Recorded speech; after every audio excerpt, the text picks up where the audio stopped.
Good afternoon. Okay. So tulad nga po ng sinabi ni Brother Ariel, ang ating hong pag-uusapan ngayon, ang ating discuss ay talk about growing in the relationship with the Lord. Pag tinigalog natin to, ang paglago ng pakikipagrelasyon sa ating Diyos. Growing in relationship with the Lord. Okay. Meron dong apat na paksa tayo na pag-uusapan. One is, how is my relationship with the Lord today? Ano na ba yung pakikipagrelasyon mo sa Diyos? What does it mean to grow in the relationship with the Lord? Ano naman ang ibig sabihin ng paglago sa pakikipagrelasyon sa Panginoong Diyos? What are the ways to grow in our relationship? Ano naman ho yung paraan para tayo ay lumago sa pakikipagrelasyon sa Kanya? And number 4, what are the obstacles to growing with the Lord? Ano naman ho yung mga balakid? Bakit napipigilan ang ating paglago sa ating Diyos? So, dyan ho iikot, dyan ho natin talakayin ang ating mga pag-uusapan ngayong hapon. How is my relationship with the Lord today? Kung atin hong titingnan, kung ating tantyahin, parang isa sa tulad natin sa Wi-Fi. Wi-Fi. Ano ho kaya ang inyong katayuan sa ngayon? Kung sa ganitong sitwasyon sa inyong sarili, saan na kayo naroon ngayon? Is it weak Wi-Fi? Fair? Good Wi-Fi? Or excellent? So, matatantya ninyo, marirate nyo sa inyong sarili kung asa na kayo dyan. Ang inyong bagang connection o connectivity sa ating Panginoon. Okay. How is my relationship with the Lord today? Is He my Sunday companion?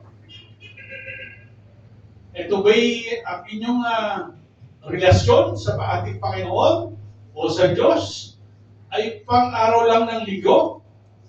Tuwing Sunday, kaya lamang natin nakakasama o kaya kayo mayroong contact o nagkakaintindihan, ay kapag araw ng linggo, pupunta sa simbahan or dating. Sunday companion. Or baka naman, kaya lang kayo meron kapag gipitan ang pagkakataon, emergency, nakukontak ninyo ang Panginoon. Kaya lang nyo nakukontak kapag merong gipitan o biglaan. Or maybe naman, the center of your life. Yun ang maganda. The center of your life. Sinasabi na the Christian life is not merely about religion or attending gatherings or serving in the ministry. Ang ating kahong Kristiyanong pamumuhay ay hindi lamang tungkol sa ating reliyon o sa pagdalo sa mga gatherings o paglilingkod sa iba't ibang ministry, whatever kung meron man. Kung hindi sinasabi, Christianity is primarily a relationship with Jesus Christ. So, sinasabi sa atin na ang buhay Kristiyano ay ang ating pakikipagrelasyon sa ating Panginoon Diyos. Christianity is primarily a relationship with Jesus Christ. Tingnan po natin ang gulong, hindi yung karito. A cartwheel analogy. Our life in Christ is like a cartwheel. Yun ang gulong. Yun hong nasa sa gitna, what we call it hub, yun hong nasa gitna. Sinasabi na ang katupas niyan ay para yun ang ating Panginoong Diyos. Dirim, yun pong isang mata ng bilog. Ito ho yung ating pang-araw-araw na buhay. Ito ho yung gulong na kung saan daan nakakapunta. Maganda, masama, maburol, magabok, etc. At yun ho naman spoke sa atin dati ang Tagalog dun sa motorsiklo ay rayos. Ano? Rayos. Yun ho naman ang tools for growth. Kumbaga, ito yung daluyan ng lakas. Itong daluyan ng biyaya ng Diyos para sa atin.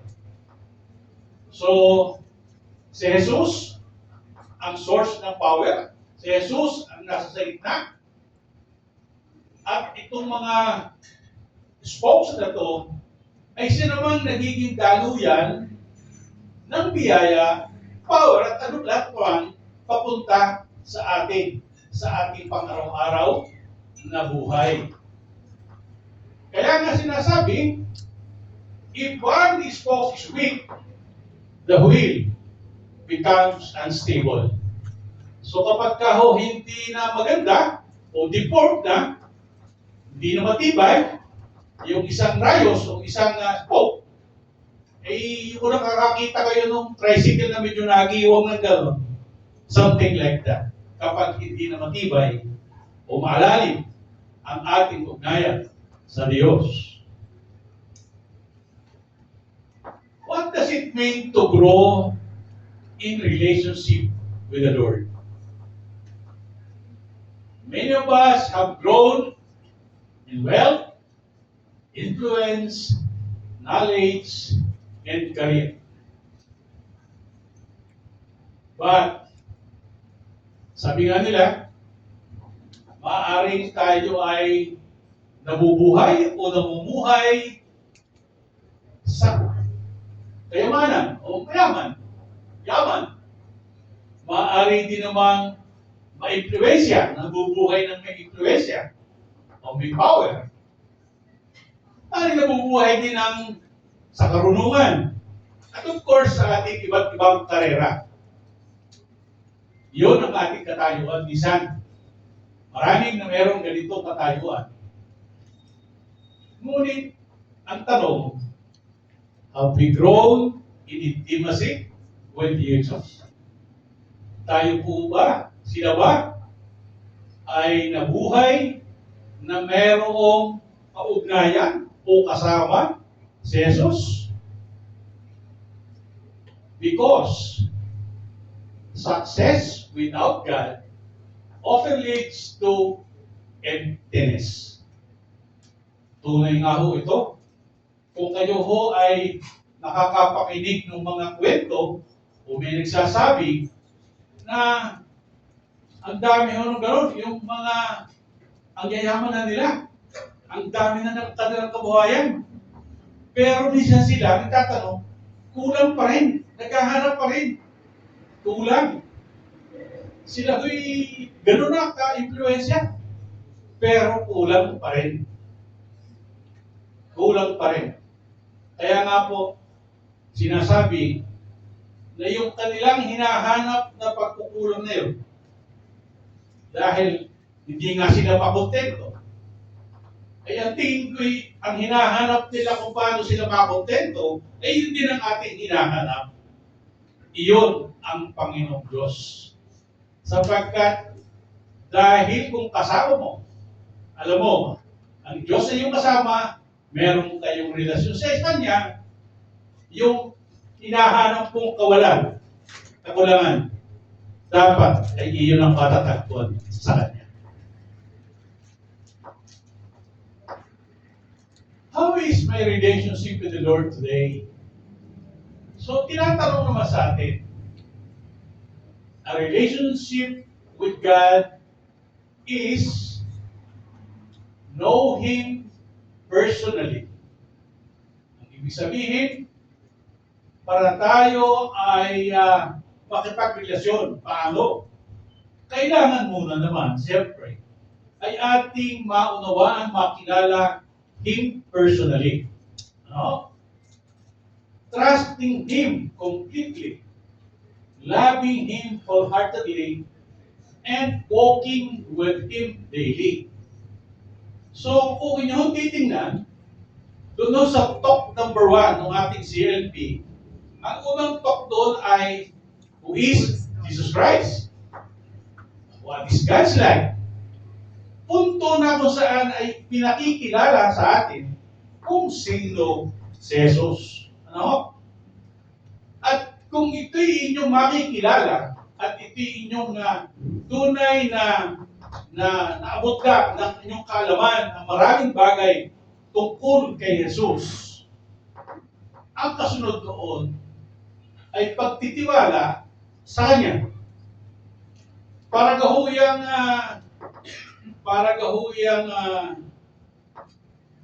dalaga, bago nag-isawa, dalaga, napusuan mo yung iyong binata.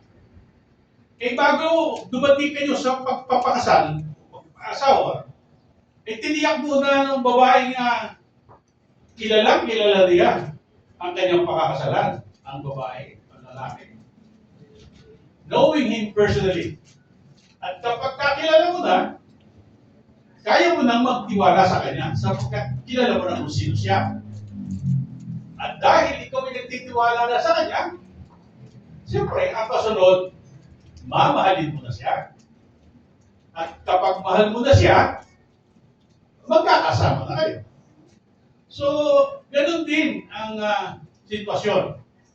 Para nga ho yung, ano nga yung kanta doon sa, parang fight of the good fight, yung know Him, love Him, serve Him, He is our great reward, something like that. Ganun no? Kumbaga, ito yung pinaka-ultimate na ating layunin o ating tunguhin bilang Kristiyano. Ang mahalin, ang kilalanin, mahalin at paglingkuran ang Panginoong Diyos. Knowing Him, trusting Him, loving Him, walking Him. Okay. Kaya nga po sinasabi niya, I am the vine, you are the branches. Who remains in me, and I in him, will bear much fruit. Because without me, you can do nothing. Yun. Magtiwala tayo. At yan ang katotohanan. Okay. Ways to grow in our relationship with the Lord.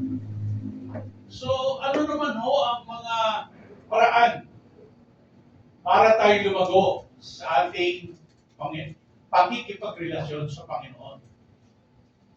Sabi sa Philippians chapter 4, verse 6 to 7, do not be anxious about anything, but in every situation, by prayer and petition, with thanksgiving, present your request to God, and the peace of God, which transcends all understanding, will guard your hearts and your minds in Christ Jesus.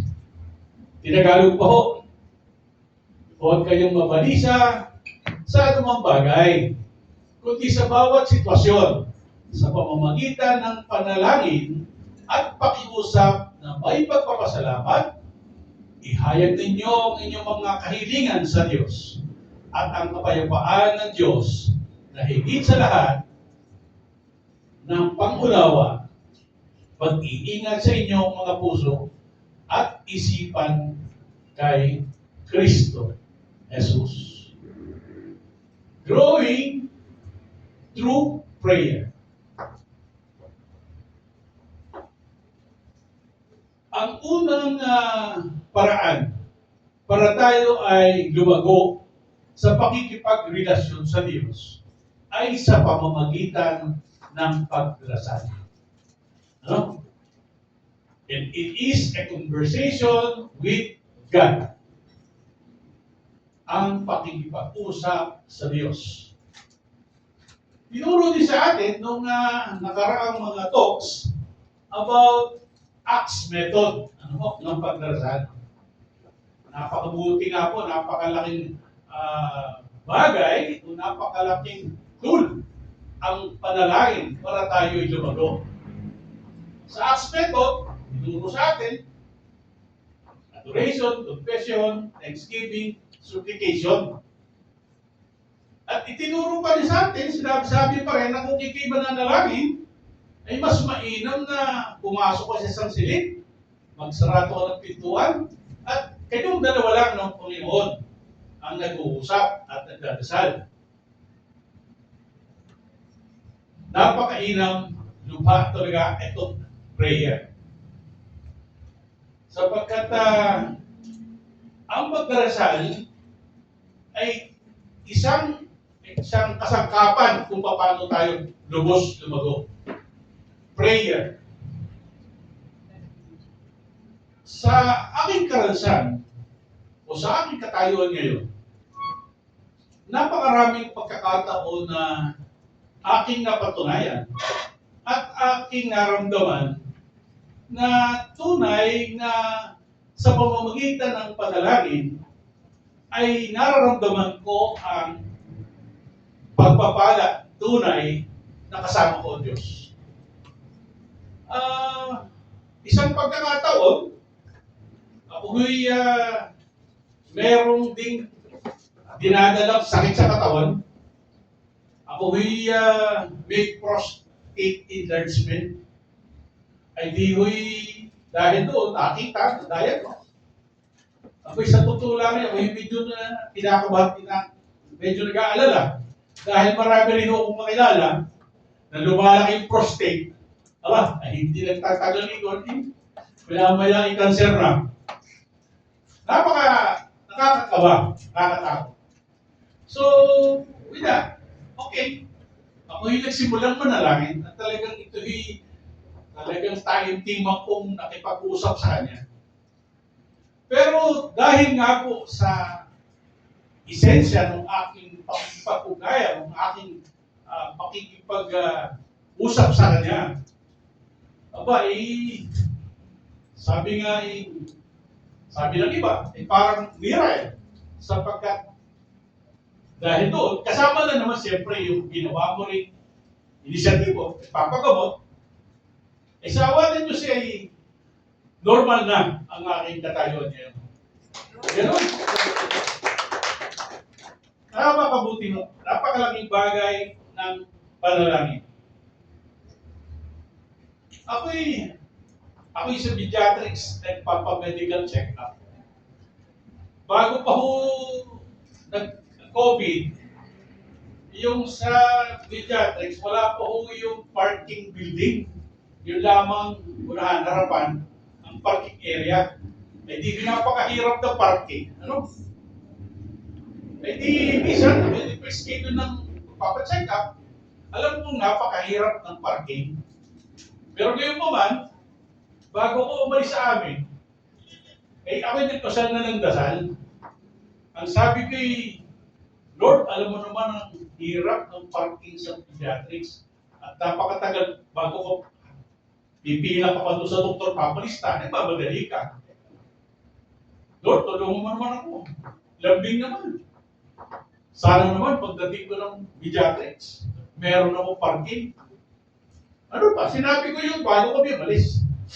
Ito na yung biyahe, okay lang. Noong nasa tapat na ng dasal, pumasok ulit sa aking isipan yung tungkol sa parking. Di okay lang. Pagdating ko ng pediatrics, pagpasok ko doon sa area sa pediatrics, papunta doon sa parking area. Aba, eksakto, dadating ako doon sa parking area, may lalabas na isa, umalis. Eksaktong ako'y makapag-park. Thank you. Lord, sabi ng iba, coincidence lang yun. Nagka-timing, nagkataon. Pero hindi, ang claim ko doon, tunay na pinagkaloob ng Diyos.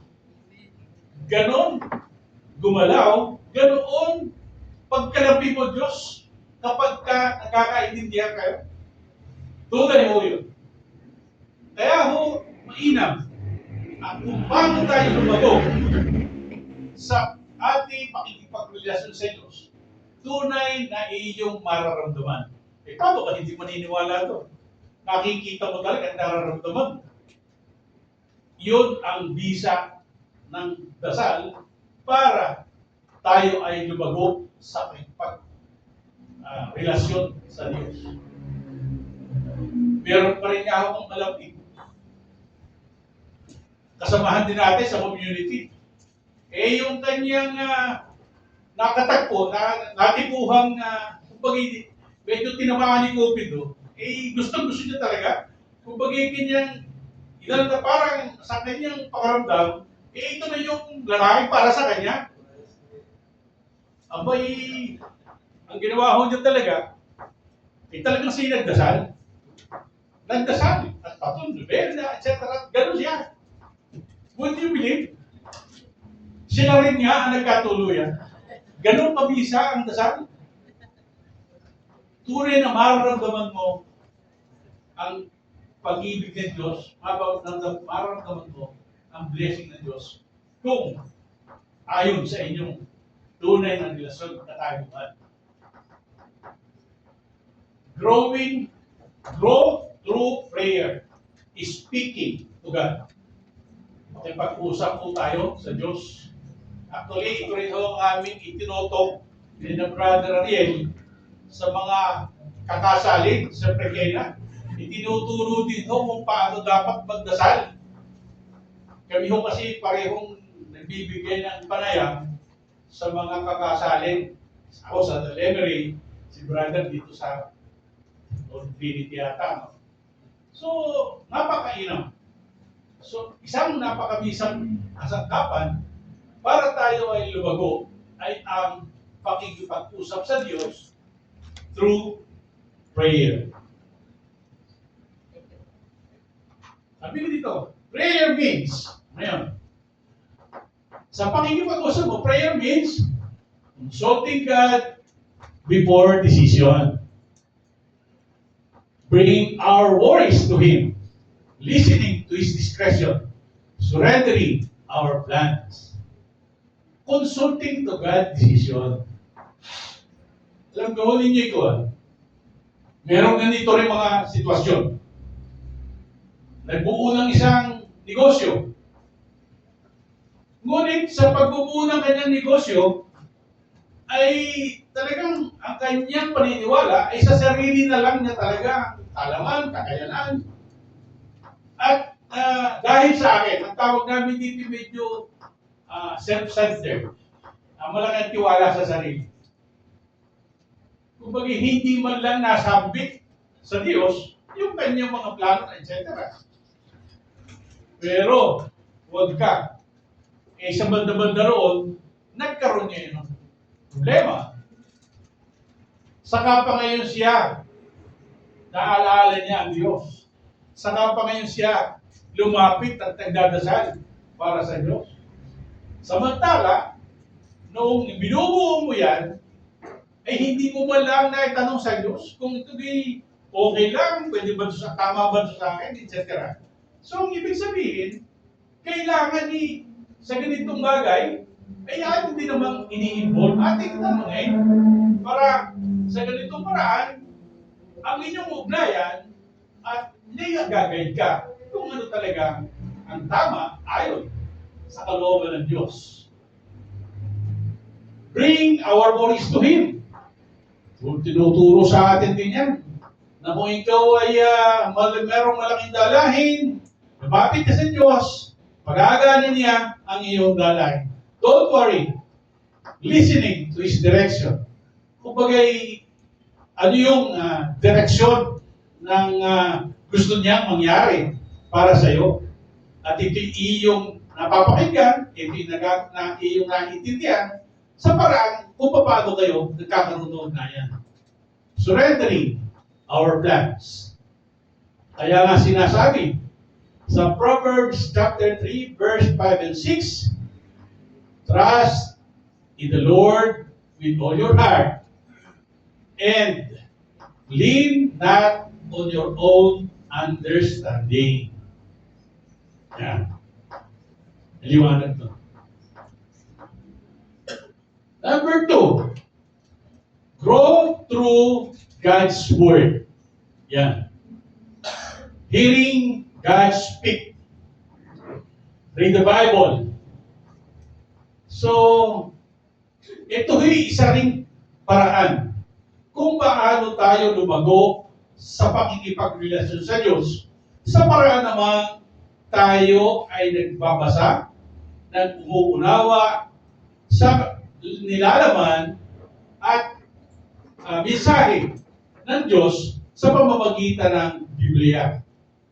Napakainom ho nito sapagkat marami ho siguro sa atin na nakakapakinig o nakakapakinig ng mga talks na there are Bible expert na whatever kung ano man meron siya sa buhay na hinaharap niya, ay nagtatanong siya sa Diyos. At ang sumasagot ay Biblia. Mensahe sa Biblia. Kaya napakainam na tayo ay matutunan o maging habit o kailangan maging gawin natin ang pagbabasa at pagkunawa sa laman ng Biblia. Kaya nga kapag tinutok namin ni Brother Ariel sa mga sa seminar, yung pagdating sa sacraments, kapag may misa, ito rin ang sinasabi namin, na pag kayo aatid ng misa, hindi yung pagka nakapasok kayo sa simbahan, nakatunganga na lang. Kailangan ding ating inuunawa, ating iniintindi, particular doon sa Ebanghelyo. Kasi minsan, yung message o yung sa Ebanghelyo, kung ano yung sinasabi nilang pari doon, kasama yung kanyang piliya, minsan, katapat ng misahe ng Diyos para sa iyo. Kaya nga sinasabi nila, parang ako yata tinatama doon sa sinabi ng pari. Something like that. Because, the message is from the Bible. Mainam na at makakatulong para tayo lumago sa pakikipagrelasyon sa Kanya sa pamamagitan ng pagbabasa at pagkunawa sa nilalaman ng Biblia.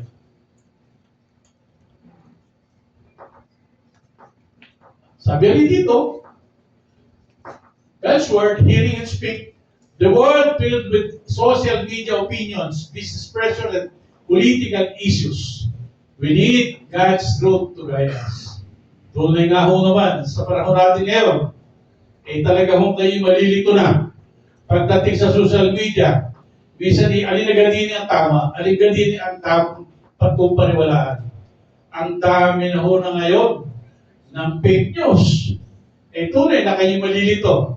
So, yung ingay ng politika.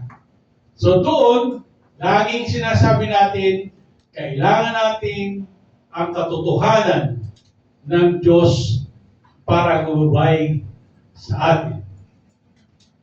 Man shall not live on bread alone, but on every word that comes from the mouth of God.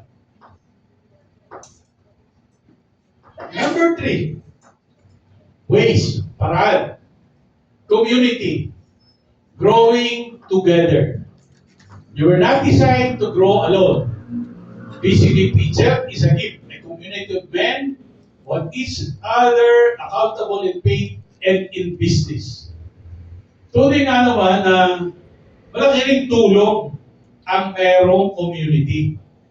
Isa rin itong pagkakataon na ikaw ay lumago ang iyong pakikipagrelasyon sa Diyos. Bakit?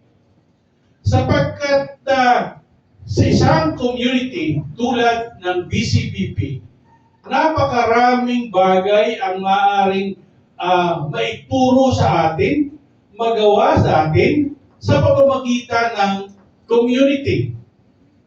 In particular, kapag ka ho yung merong pangangailangang dasal, merong sakit, ang isa sa pamilya, hindi kayo tayo huy nalapit sa ating mga brother and sister, isama naman ninyo sa dalangin.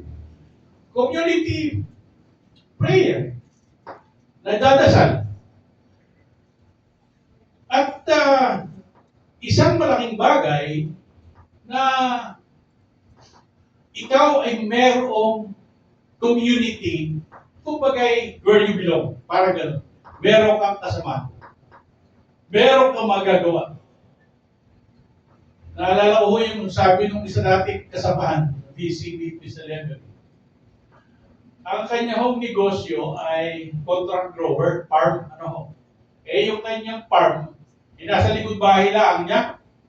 Ibig sabihin, hindi na siya lalayo. Naroon lang ang kanyang negosyo. Laki ng barok. Bro, kung walang PCBP, hindi na ako makakapagbihis. Hindi na ako makakapagbihis. Hindi na lalabas eh. Hindi na lang, hindi gano'n lang. Pero dahil sa PCBP, aatin ka ng assembly, aatin ka ng AGM. Kailangan ikaw naman ay magbihis, maligo at magbihis dahil may pupunta ka. Nakakatulong sa katulad niya.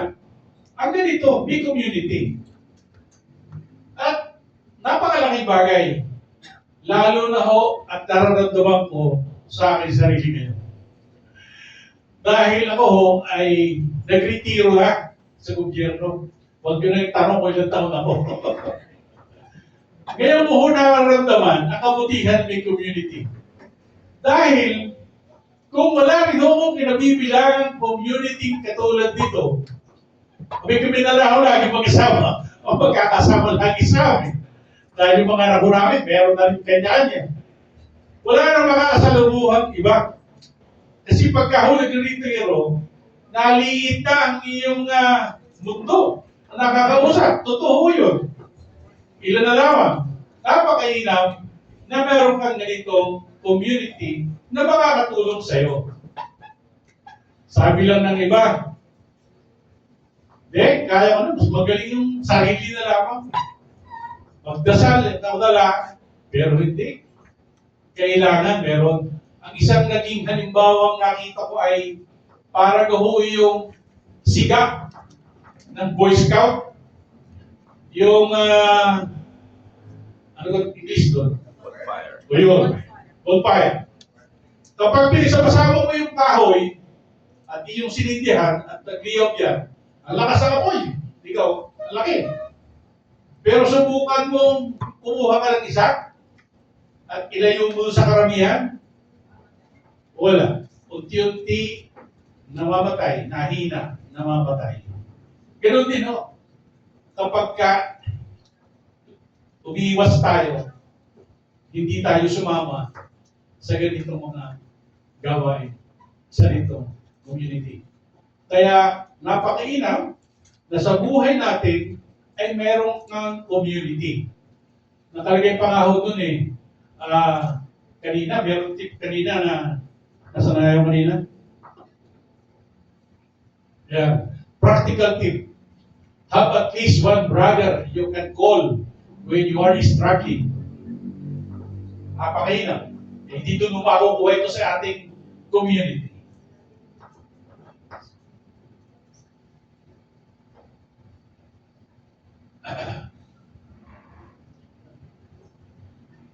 Masarap.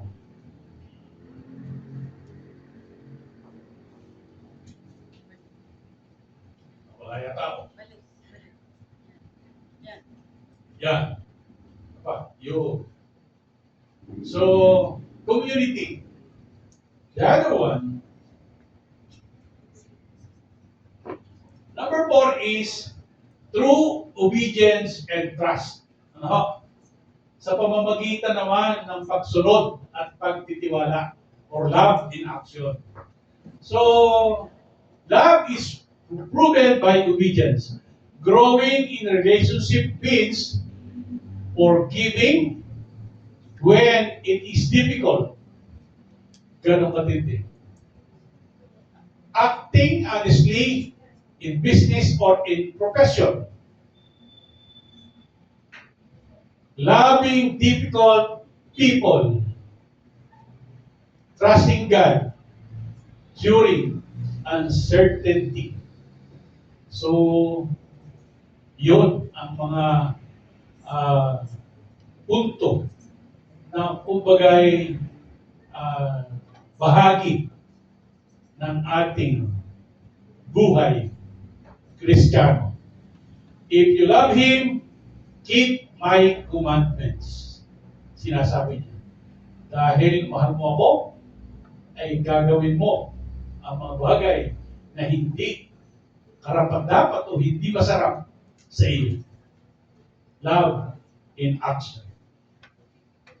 Now, next is obstacles to grow big with God.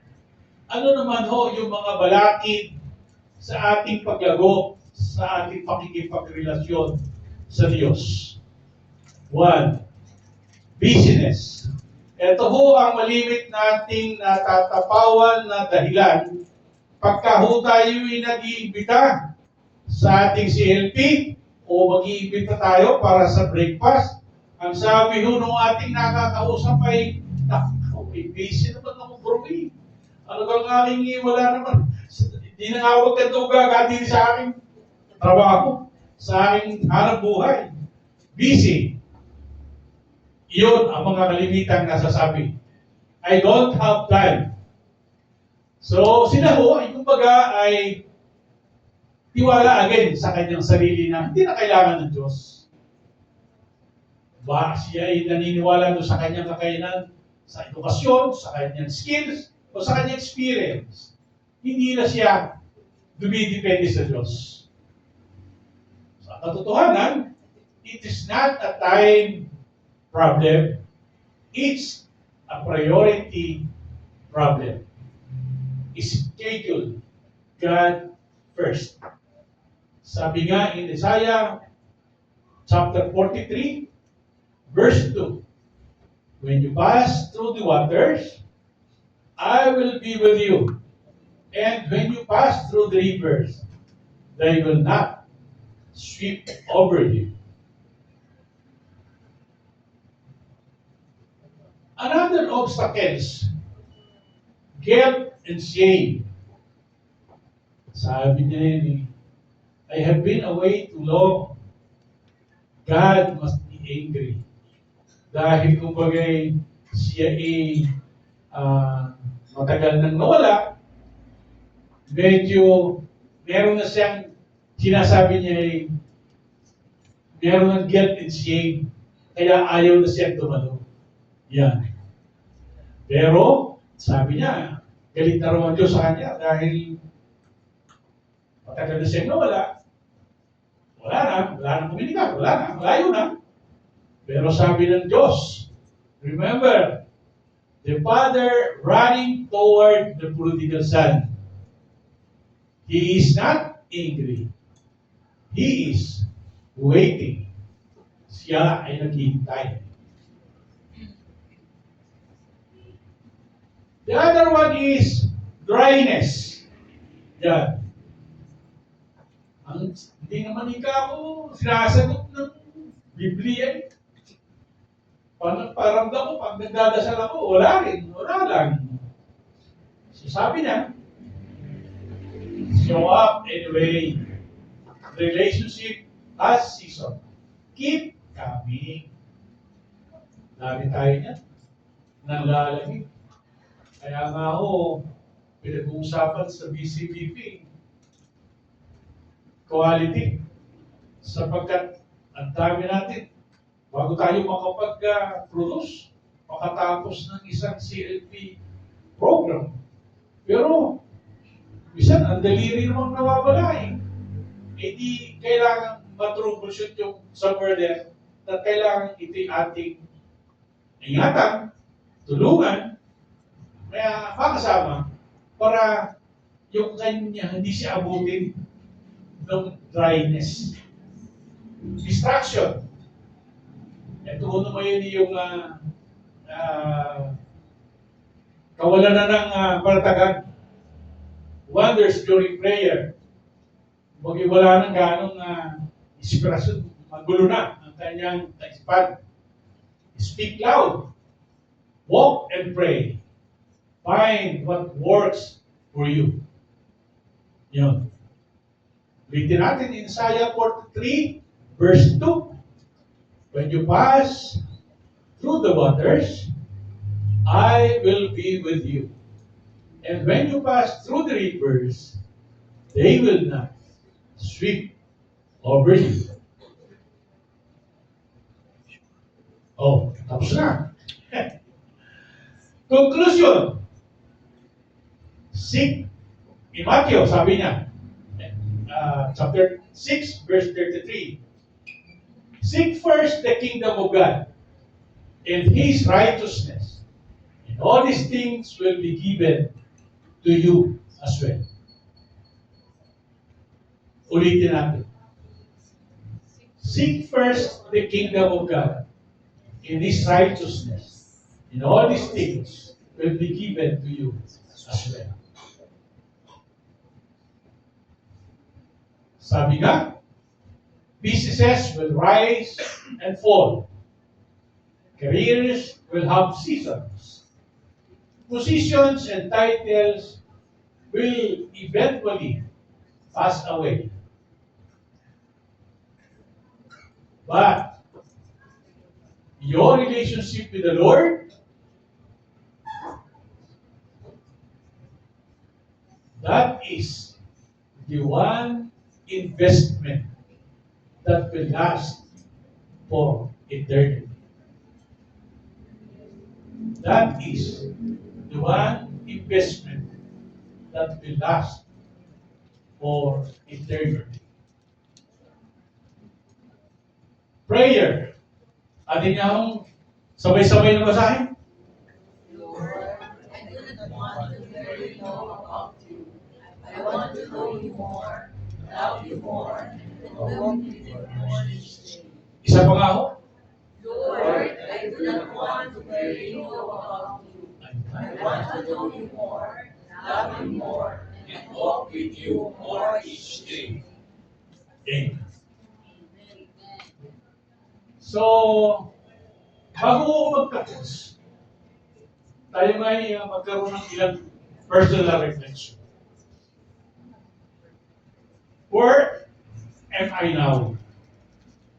So sa ating sarili, ating nga akong igrado kung ano na yung katayuan natin sa pakikipagrelasyon sa Diyos.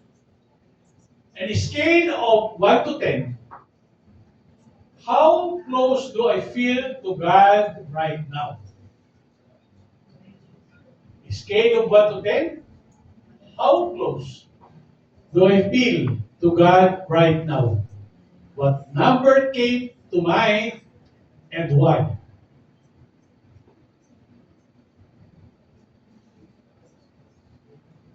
Grade nyo kung anong inyong nararamdaman. The other one, when did I last feel genuinely close to the Lord? Kailan ko naramdaman, genuinely kung ako'y malapit sa Diyos. What was different about that season?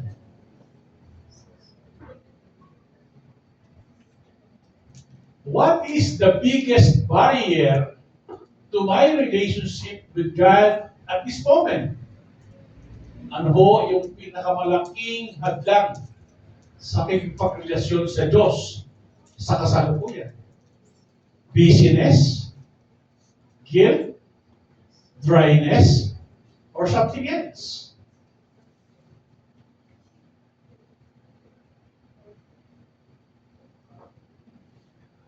Alamin nyo sa inyong sarili.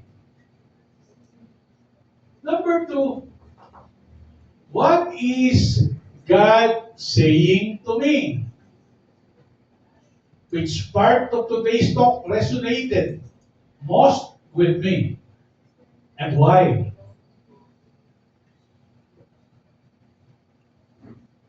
Is there something God has been trying to say to me that I had been too busy to hear?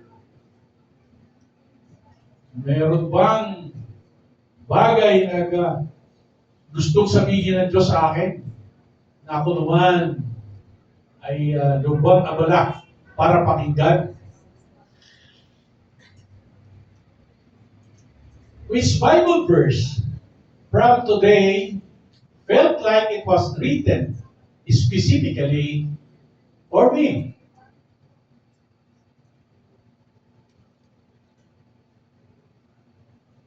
Kung meron man. And number 3, what will I do? What will I do? One concrete step I will take this week to grow closer to God. Ano yun? Kayo na akong bahala.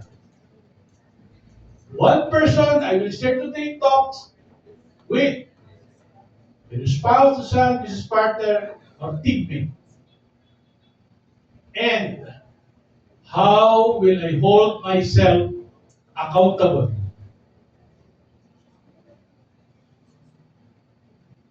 Prayer partner. Okay. So, with that, let us all together grow our relationship with the Lord. Thank you. And good afternoon.